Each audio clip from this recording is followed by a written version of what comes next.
core VLE model, a core plus VLE model, where there are a set of things that we knew all students would get. Around there, we realised that there'd be technologies that some students would find useful and others wouldn't.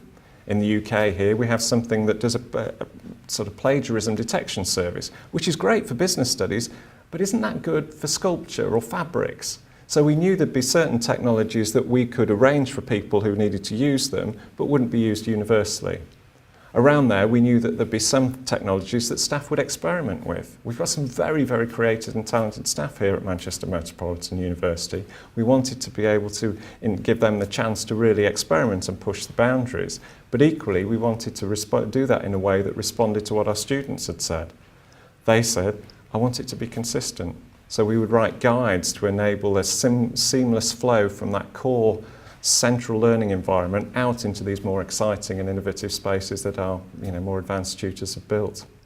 So that really is our sort of underlying model behind our virtual learning environments here at MMU. Now, central to the way that we've put this all together is listening to what our students said about wrapping the institution around them.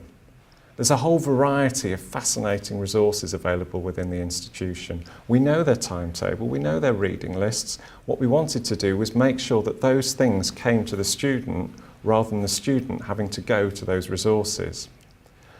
Part of our Core Plus VLE offering was a move to Moodle. We've used that piece of open source software as the heart of our virtual learning environment, and we've built what we termed a mega mashup, a web service that went around the university saying, you know, this student, have you got hand-in dates for them? Have you got a reading list? Have you got a timetable? Scooped all that information up from all the different systems in which it lived and delivered it into the student's environment. In the second year of operation, what we added on top of that was a mobile offering. So it didn't matter whether students went to Moodle on the web or they picked up their mobile. The same information that knew who the student was, when their work was due in, what their reading should be, what their timetable should be, whether there'd be any class changes, that all came to the student. So this kind of joined up experience was very important to the way that we were building out our learning technology at MMU. Got some sort of examples of the kinds of things that students see here. When they click on our Moodle environment, they can bring up their timetable. And it looks like students expect a timetable to look like. It looks a bit like Google. You click on it, you can get a download of all your events sent straight to your mobile. We talk very much with students about what they wanted to see on assessment. They can see exactly when their work's due in, when they can expect feedback from tutors, and whether there have been any marks.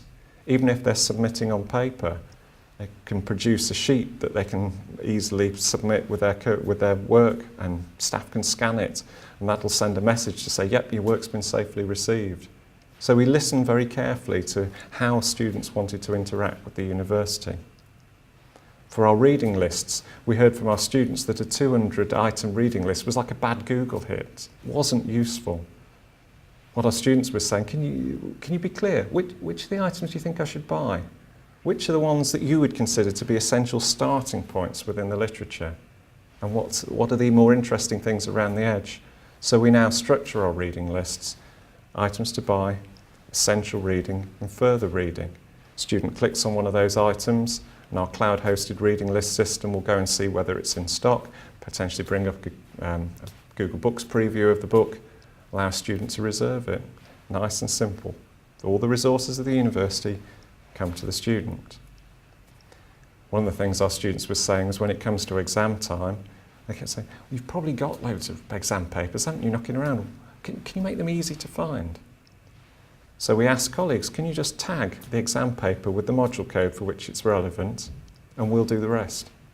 So we use powerful search engines to find all the past examination papers that are relevant for a particular student and what they're studying. Again, the university comes to the student rather than the other way around.